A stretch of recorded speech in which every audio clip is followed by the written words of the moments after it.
My name is Melody McClelland, and I'm 33 years old. There are certain moments in your life you don't just remember, you relive them. They sit under your skin like an old burn, healed on the surface but still aching whenever you touch it. For me, everything traces back to when I was 18, during my senior year of high school, the time I believe my life was unfolding exactly the way it should. I still lived at home with my parents and four siblings in a noisy, ordinary house where arguments blended with laughter and love felt uncomplicated. Back then, my entire world revolved around two people: Ashley, my best friend since diapers, and Kyle, my boyfriend of 3 years, the boy I thought I'd marry. Our families weren't just close, we were interwoven. Our parents were best friends. Holidays were spent together. Birthdays were joint celebrations. Sleepovers between houses required no invitation. People used to joke that Ashley and I were joined at the hip, and honestly, it felt true. She was the person who knew every insecurity I hid, every secret I whispered, every hope I clung to. And Kyle, we were young, too young to understand what forever truly meant, but we believed in it anyway. He was a sophomore in college, and we talked openly about getting married once he graduated. I imagined myself being a stay-at-home mom eventually, building a family with him. My parents adored him. His parents adored me. Everything seemed aligned, as if fate had picked the perfect path for us. But life doesn't warn you when it's about to veer off a cliff. Ashley's secret. It started subtly.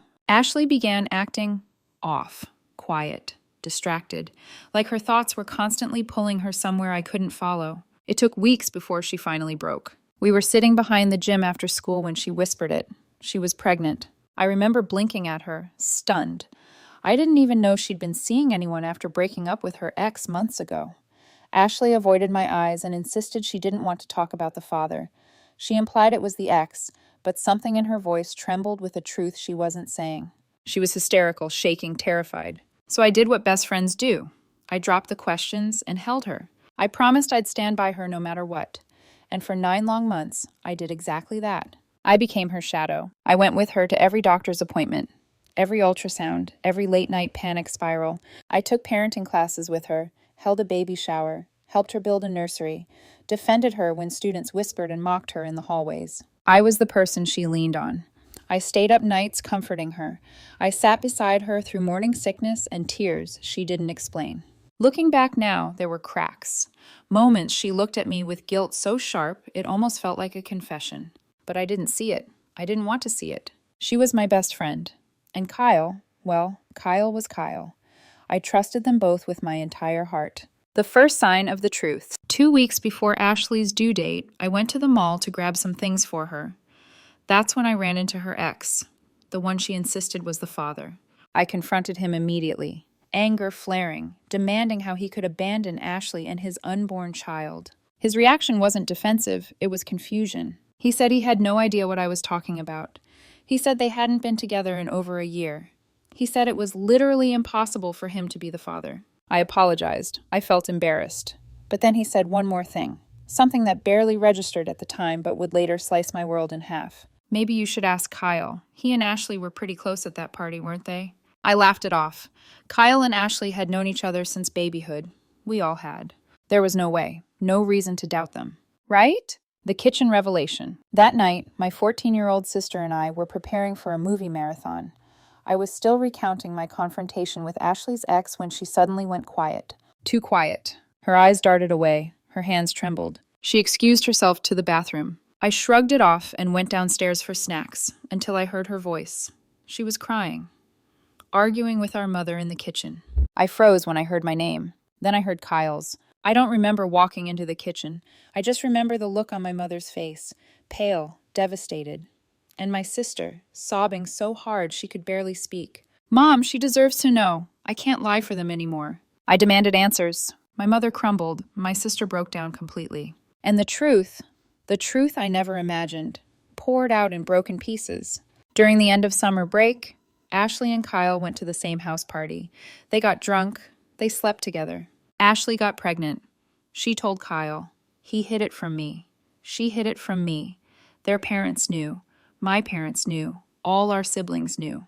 Everyone knew, except me. Every person I loved had been protecting their secret, not me. The collapse. I don't remember falling, but I remember hitting the floor. I don't remember screaming, but my throat burned for days. I spent the next 72 hours unable to speak, unable to eat, barely able to breathe. My body reacted the way my mind couldn't, violently rejecting the betrayal. Kyle and Ashley called, texted, showed up at my house. I refused to see them. Kyle's mother even came into my room, invited by my own mother, and begged me to forgive them because Ashley and the baby needed me. I stared at her, silent, empty. Inside, something was dying and something else was waking up. The final blow. 2 weeks later, Ashley went into labor. My parents told me she'd had complications and needed an emergency C-section. Kyle was at the birth. My siblings rushed to the hospital. Everyone went, except me. My mother received a phone call from Ashley's mom, and despite seeing me curled up in bed, shaking, she told me she was going to the hospital. When I begged her to stay, she said, "Don't be selfish, Melody." That was the moment something inside me snapped, quietly, but permanently. The moment I walked out. I don't know how long I sat alone in that silent house. When my sister texted me a photo of the newborn baby, named Sarah, the name Ashley and I chose together, followed by a message saying everyone was going out to celebrate, my body moved on its own. I packed a bag, walked to the train station, got on the first train out of our town, and I didn't look back. When I stepped off that train, I didn't feel brave. I felt numb. I didn't even know where the train was headed when I boarded. I just needed to be anywhere but home, anywhere the air didn't taste like betrayal, anywhere my heart didn't have to beat against the weight of everyone's silence. I ended up in Phoenix, a city hotter, louder, and lonelier than I expected. I had no plan, no savings, barely any clothes in my backpack. I checked into a cheap hostel with creaky beds and buzzing fluorescent hallway lights, the kind of place that smelled faintly of bleach and misery. But for the first time in weeks, I could breathe. Not much, not deeply, but enough. The first nights were the hardest. Every time I closed my eyes, I saw Kyle's face, Ashley's tears, my mother walking out the door, my siblings celebrating a birth that felt like a funeral for my entire life. Sometimes I wondered if I overreacted, but then the memories sharpened. The lies, the secrecy, the room full of people who protected them instead of me. And I curled deeper into the lumpy hostel mattress, reminding myself that leaving was the only power I had left. Learning how to exist alone. I got a job at a small clothing store 2 blocks from the hostel. The manager didn't ask many questions, which was good because I wasn't capable of answering any. I worked the cash register, folded jeans, smiled at customers who didn't care who I was. At night, I returned to the hostel and ate cheap microwave noodles. I studied in the communal kitchen, determined to finish high school because I couldn't bear the thought of throwing my entire future away along with my past. I was 18, but I felt 40, tired, bruised, splintered. Some nights were so isolating I thought about calling home. But then I remembered the kitchen, the whispering, my mother's voice telling me not to be selfish, the picture of baby Sarah, the name I chose, everyone celebrating while I lay alone. That memory was enough to keep the phone off. Meeting Dean. I met Dean on a Wednesday night when the store was almost empty. He came in wearing paint-splattered jeans and a tired grin, asking if we sold work gloves. His voice was warm, not flirtatious, not pushy, just kind. When he saw my name tag, he asked, "Rough day, Melody?" I didn't realize I looked that miserable. Later, I'd learned that Dean was one of those rare people who could read emotions like sheet music. He saw through armor gently, not intrusively. Over the next few weeks, he stopped by often, not always to buy something, sometimes just to say hello on his walk home. We eventually learned we lived only 6 blocks apart. He never asked for my number, never pushed. He simply existed near me in small, grounding ways that felt safe. One day, after seeing me struggle carrying boxes from the storeroom, he joked, "You know, you could use a friend. Lucky for you, I'm accepting applications." I laughed, for the first time in months, and that was the start, becoming part of a world again. Dean introduced me to his roommates, 4 20-somethings in a chaotic share house that smelled like a mix of coffee and paint thinner. They were artists, mechanics, students, a messy, loud, affectionate, found family that accepted me instantly. They didn't ask why I showed up crying some nights. They didn't pry when I flinched at jokes about cheating. They didn't judge when I spent entire evenings silent. They let me exist. They let me heal. They let me be human again. Slowly, with their help, I finished high school in Phoenix. The day I picked up my diploma, Dean and his roommates showed up with a homemade banner that said, "We're proud of you, Melody." No one had ever done something like that for me without expecting something in return. I cried in the parking lot while Dean held my shaking hands. The shift between us. It took nearly a year before Dean and I crossed the line between friendship and something more.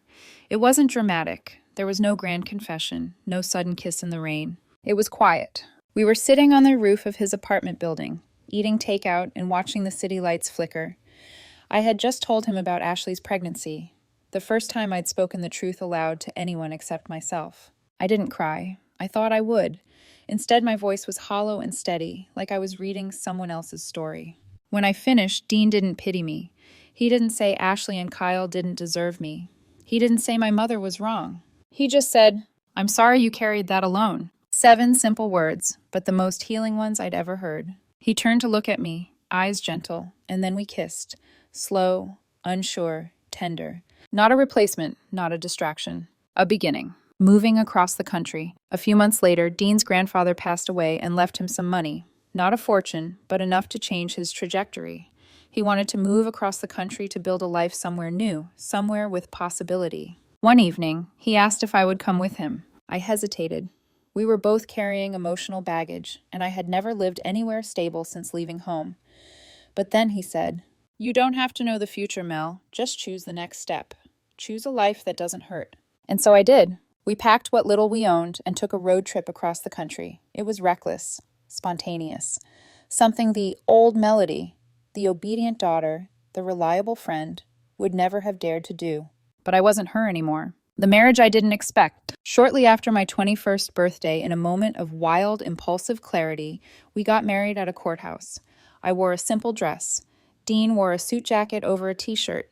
Our witnesses were 2 strangers who happened to be filing for divorce. It was imperfect and unglamorous. And yet, standing there beside him, I felt more chosen, more safe than I ever had with anyone else. Did I love him then? Yes, but not the way I love him now. Back then, it was survival love, the kind you cling to because someone saw you drowning and lifted you out of the water. But over the years, it became something deeper, solid, mature, a partnership forged from shared growth, not brokenness. Building a life from scratch. Dean used his inheritance to start a small business, just him and a dream. I enrolled in university, juggling classes, a part-time job, and building our life together. We suffered through cheap apartments with leaky ceilings, cars that broke down weekly, countless ramen dinners, and fears that we wouldn't make rent. But these hardships felt different. They felt shared, not something I bore alone while the people who claimed to love me hid secrets behind my back. Dean's business eventually grew. I graduated. I started working alongside him, helping build something that was ours. And then slowly, beautifully, we became parents. Our first son arrived like a sunrise. Our second came like a blessing we didn't expect. There were nights I watched Dean holding our babies, humming softly, his forehead pressed against theirs. And I thought, I never believed I could have this. I never believed anyone could love me gently. When the past found me again. Life had finally stabilized when, at 32, I received an email from an unfamiliar address. I almost deleted it until I saw the name. Evelyn, my niece. She was 14 and had found me through a school project about family trees. She said she wanted to meet me someday, that she had always known Aunt Melody existed but didn't know where I went. She didn't know the truth. No one had told her. Our emails were innocent at first. Her schoolwork, her hobbies, her brothers and cousins, the fact that my family now had 10 nieces and nephews. She mentioned casually that Ashley and Kyle had married 4 years after I disappeared, that they had 2 sons besides Sarah. Reading that felt like swallowing glass. But I wrote back politely, calmly. Boundaries wrapped in kindness. Evelyn wasn't the one who hurt me. She was just a child trying to understand her world. Then she mentioned something that would set everything in motion. My parents were losing their house. My brothers were unemployed. The pandemic had hit everyone hard. Guilt seeped into me. Thick, old, familiar. Dean saw it immediately. That night, while our boys slept, he took my hand and said, "If helping them gives you peace, we'll do it. But not if it destroys everything you've built." And that was when I realized I could choose differently. I could help without returning to the life that once broke me. So we booked plane tickets. For the first time in 15 years, I went home. Going back after 15 years felt like stepping into a time capsule that had rotted from the inside. Dean held my hand the entire flight, his thumb tracing slow circles, grounding me every time my chest tightened. I had told him everything by then, the betrayal, the silence, the abandonment, and still he came with me willingly, without hesitation. That alone almost brought me to tears. I didn't know what to expect when we landed. An angry confrontation? Coldness? Nothing at all? What I didn't expect was my father waiting at the airport. He looked older. His shoulders slumped in a way I didn't remember. His hair was grayer, his face lined with worry. When he saw me, something cracked. A raw, unfiltered relief. "Melody," he whispered. I froze. He didn't hug me immediately. He waited, watching me the way a man watches a fragile thing he's afraid might break at his touch. When I gave the slightest nod, he wrapped me in his arms. Gentle, hesitant, but real. It was the first moment in 15 years that something in me softened. Coming home to strangers. My childhood home felt smaller, quieter. The walls still held the same pictures, haifomeishi, birthdays, school plays, family trips, but it felt like I was walking through someone else's memories. My mother came into the living room slowly, as if approaching a wild animal. I don't know what I expected. Guilt, sorrow, maybe anger, but what she gave me was a trembling smile and the words, "We've missed you, sweetheart." Sweetheart. As if the last 15 years hadn't happened. As if she hadn't left me alone the day Ashley gave birth. As if she hadn't chosen them over me with effortless ease. But I didn't fight her, not yet. I didn't come home for a war. I came home because Evelyn's email cracked open a part of my heart I thought was dead. The part that still wanted to believe healing was possible. The first few days were civil, stilted. We sat around the dining table and talked like coworkers forced into awkward small talk. My siblings came over one at a time. Some cried, some apologized. Some just hugged me like they weren't sure how else to bridge the chasm I left behind. We agreed, tentatively, to start fresh. Not fully, not deeply, but enough. For a moment, I allowed myself to believe the worst was over. I was wrong. The pressure begins. 3 days before we were supposed to fly home, my mother knocked on my bedroom door. She sat on the edge of the bed, smoothing her skirt the way she always did when preparing for a conversation she knew I wouldn't like. "Melody," she said softly, "there's one more thing. One conversation you still need to have." I knew instantly. My stomach twisted. "No," I whispered. "You need to talk to Kyle and Ashley." I stared at her. "Why? We're not connected anymore. There's nothing to say." "They were children," she insisted. "Mistakes were made, but it's time to heal." I laughed. A bitter, humorless sound. "Heal? This isn't a scraped knee. They destroyed my life." "That's dramatic," she snapped. And there it was, the real her. The woman who had told 18-year-old me not to be selfish while leaving me alone to cry in my bed. "You don't get to minimize my pain," I said quietly. "You can't hold on to this forever," she said. "You came back home. That means you're ready to move on." "No," I said. "I came back for my father, for my siblings, for myself, not for them." Her face twisted, disappointment mixed with something sharper. "Melody, listen to me. If you don't fix this, our families can't go back to the way they were." "They shouldn't," I said, not at the cost of my mental health. She stood abruptly, voice rising. "You're being selfish again. You always make things about your pain. What about what everyone else went through?" "Everyone else. Not me. Never me." That was the moment I knew nothing had changed. The phone call that broke everything again. 2 days later, after stonewalling her repeated attempts to push me into a meeting with Kyle and Ashley, I received a call from an unknown number. I answered instinctively. "Melody McClelland?" a woman barked. Ashley's mother. The same woman who tried to guilt me into forgiveness when I was 18. The same woman who had been in the delivery room when I was supposed to be. "You need to meet with Kyle and Ashley," she demanded. "Your sudden reappearance caused tension in their marriage. They're emotional wrecks." I didn't know what stunned me more, the audacity or the entitlement. "I owe them nothing," I said coldly. "You owe them closure." "No," I said. "They owe me an apology they never gave." "Your mother gave us your number. She said you're being unreasonable." I hung up. My hands shook with rage. I called my mother immediately. "Why did you give her my number?" I asked. "Because you're being stubborn," she cried. "They're family. We all need to sit down." "No," I said. "You don't get to dictate my healing." "You're choosing strangers over your own blood." "You chose them over me 15 years ago." Silence, then a whisper filled with venom. "You'll regret this?" But I already regretted coming home. I blocked her number. We flew back 2 days later. The aftermath. I didn't speak to my mother again. For months, she bombarded my phone with calls and messages. When those didn't work, she harassed Dean. When that didn't work, she messaged me from new accounts saying things like, "You ruined everything. You're keeping my grandkids from me. You're breaking this family." She weaponized guilt with surgical precision. But I held the boundary. I chose myself. Finally. My father called me quietly one day. The kind of call you take sitting down. "Melody, I'm filing for divorce." I closed my eyes, breath shaking. Not out of joy, not out of sadness. Out of realization. That house, that family, had been crumbling long before I left. My mother's need for control wasn't limited to me.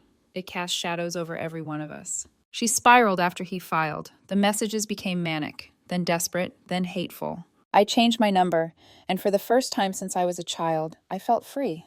The letter. Months later, my brother-in-law showed up on my doorstep.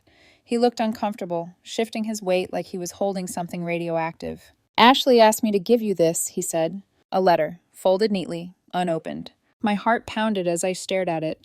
15 years of silence condensed into a single envelope. "I don't want it," I whispered. "You don't have to read it. Just do what you want with it." I took it with shaking hands and set it on my dresser. It sat there for days, weeks. I eventually brought it to my therapist. "Should I read it?" I asked. He looked at me gently. "Do you want to open old wounds or honor the healing you've built?" So I gave him the letter. I told him to decide if I should ever see the contents and when. To this day, I haven't read it. And maybe I never will. Some doors don't need reopening. The life I built. Today, my life is full. I have 3 children, 2 sons and a daughter, whose laughter fills the home I never believed I'd have. Dean is the kind of husband I didn't believe existed. He's patient, steadfast, unfailingly kind. Some nights, when I watch him reading bedtime stories to our kids, I am struck by how much love can heal when it's not built on betrayal. I am still in therapy, I am still healing, but I am no longer defined by what happened when I was 18. I am defined by what I chose after. I chose myself. I chose a new life. I chose to break generational patterns instead of repeating them. Sometimes I grieve the mother I never got. Sometimes I grieve the best friend I thought I had. Sometimes I grieve the girl I was before everything fell apart. But I don't regret leaving. I don't regret choosing distance. I don't regret building something better. Healing isn't forgetting. Healing is remembering without letting the memories own you. And for the first time in my life, I am free.